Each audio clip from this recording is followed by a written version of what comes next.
Things are constantly changing in Art of War Legions, and there have been a few big updates, so it's time again to rank every troop in the game on a tier list. Welcome to the channel, my name is Facecast, and in this video, RYL Shan Fury and myself will rank every troop in the game in Art of War Legions on a tier list. Before we begin, I want to mention that these are just our opinions, and our opinions might be different or similar, and if they're similar, that pretty much reinforces the general opinion on a specific troop, so keep that in mind. And everyone's opinions are different, and as I previously said, things in the game are always changing, troops get nerfed and buffed all the time, so this list may look different tomorrow. Also, don't forget to subscribe to the channel if you haven't already, and like this video if you want to see more Art of War content in the future.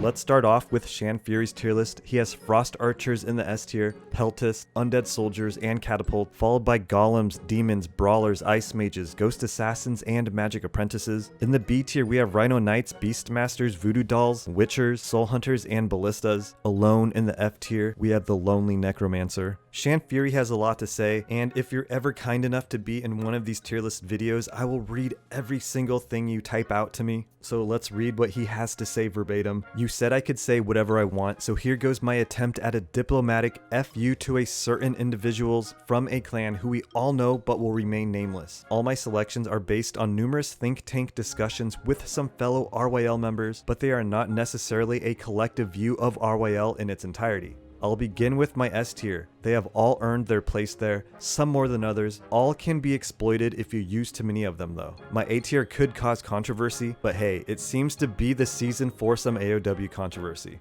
Magic Apprentices and Ghost Assassins have different uses. Both are backline attackers, but they can be used differently. To put it simply, if a backline has little to no defense, Ghost Assassins are great. If a backline is heavily guarded by Undead Soldiers or another troop that moves forward, use Magic Apprentices to delay your backline assault. You want to time your attacks so they reach the backline when it's exposed. Ice Mages are great and they complement Catapults. Ice Mages slow the enemy and deal damage. Catapults lay AoE damage on top of that. It's a marriage like a certain clan and a mysterious influx of voodoo dolls overnight. You do you guys. If you can't make a good form, just fake it to make it right.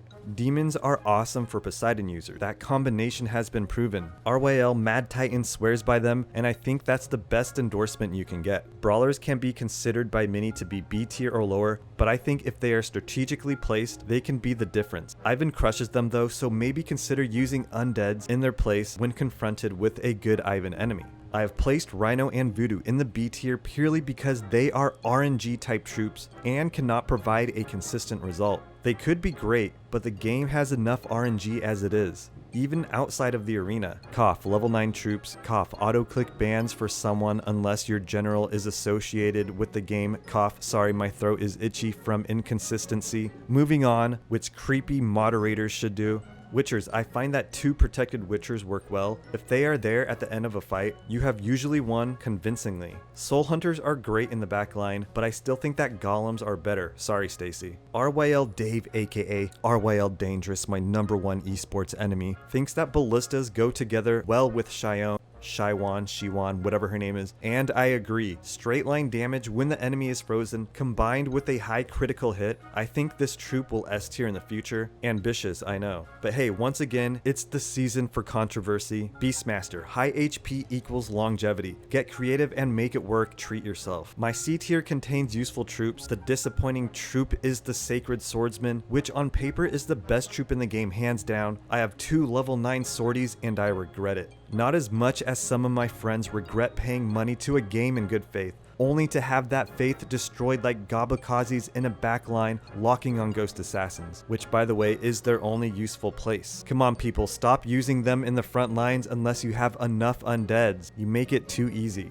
Archers, they are great if you don't have Frost Archers or Witchers. I have seen a combination of all 3 work well, don't be afraid to play with it. I hope the Art of War community continues to enjoy the game as I do. Some people have poured a lot of money into their accounts because they enjoyed the game and the people in it. It's a shame that they will no longer be with us because of recent events. Vote with your wallets, democracy, vote one Facecast for president, Art of War Union. I'd like to give a big thank you to RYL Shan Fury for providing his tier list and all of this information. I am forever in your debt.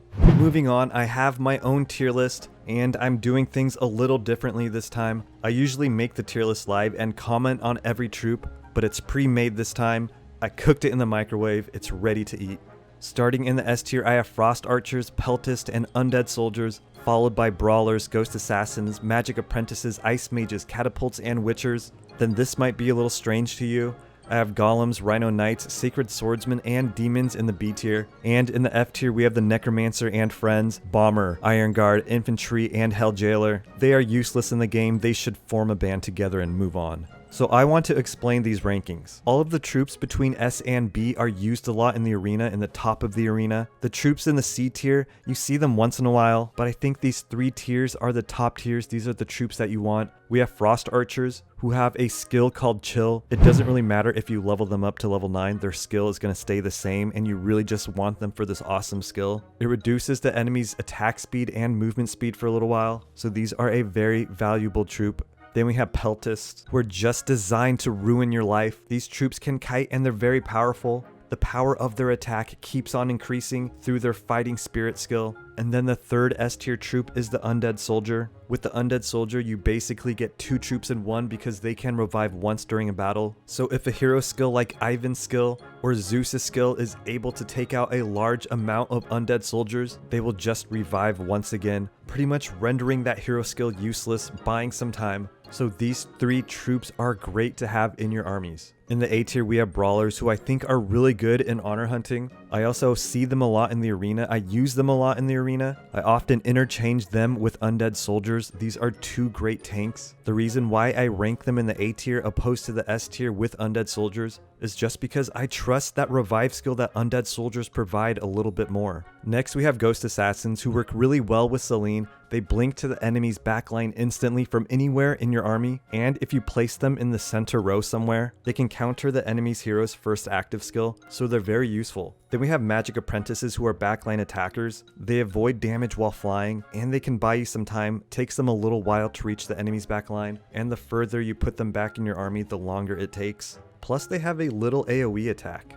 Shan Fury made some good points about Ice Mages and Catapults. I don't really want to get into that since he made such a good point. Check back in the video if you want to see what he says, I think it's really important. Then we have the Taurus Witcher, who I think is a really good troop. Like everyone says, you always see them at the end of a battle, so their will to live is very impressive. Plus, they can overwhelm the enemy with a bunch of colorful little orbs. And this might cause an uproar, but I have Golems, Rhinos, Swordsmen, and Demons in the B, right where Daddy likes it. The reason behind this is because these are single load troops. Nowadays, you're seeing a lot of multi-load troops in these armies. You're not seeing as many single load troops like Golems, but you do see a lot of Rhinos in the front line. You will see some Demons because level 9 Demons are really freaking good. And of course, you'll always see Golems. So these are still being used a lot. They are still great troops, but you just don't have to use them at this current time. In the C tier, we have the Templar Knight, who is basically a mini Rhino. They're pretty good. Use them if you can. We have Soul Hunters, used by a few players. There's a use to them. Try them out in your armies. Voodoo Dolls, who were recently nerfed because a bunch of people were caught cheating after they obtained massive amounts of low-level Voodoo Dolls. The devs confirmed that they used auto-clickers to get about like 340 million coins. One of them spent 250 million coins on 120k packs just to get a bunch of Voodoo Dolls and spam the Fair Play arena. The devs did ban some of them, but still allows some of them to play,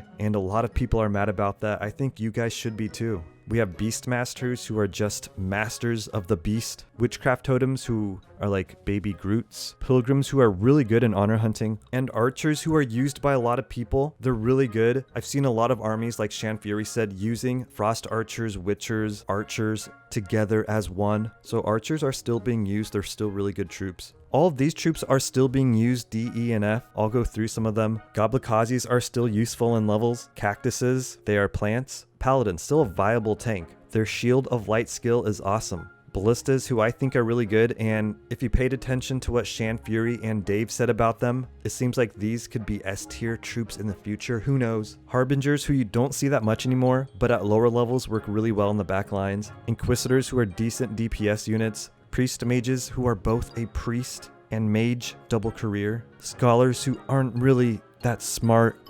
Viking warriors, who have beards. Fire mages, who I think will make a comeback because they're basically little burst damage mages. Ogres, who have a really useful skill called Heavy Bash that deals damage and repels enemies. And bandits, who throw daggers and deal melee damage. Then we have the Necromancer, who I think is a little underwhelming, followed by Bombers, Iron Guards, Infantry, and Hell Jailers. These are common troops. They're really good at the start of the game, and just because they're in the F tier doesn't mean that you should get rid of them. Use them if you have them, then save them so you can fuse them later to get higher ranked troops. That does it for today. I'd like to thank all of you for watching. Let me know what you think of these tier lists, how you would rank every troop in the game down in the comments. I'd like to hear it. And as always, smash like and subscribe. I'll see you all in hell.